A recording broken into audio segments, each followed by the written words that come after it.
Phải nhặt bớt. Phải nhặt bớt đấy. Này sao mà. Này sao mà. Này, cái phải nhặt bớt. Mới đi su mà, cái đi su mấy. Chắc hả chém đi su à? Ná mấy gì chậm mới tới khơi nha.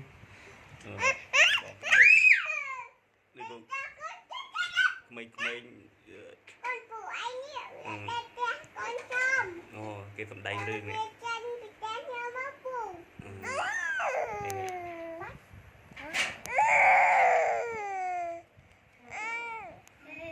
Này vậy nghi ní cứ mồi ca. Phần đáy nhá. Ô dậy lên lưa có má.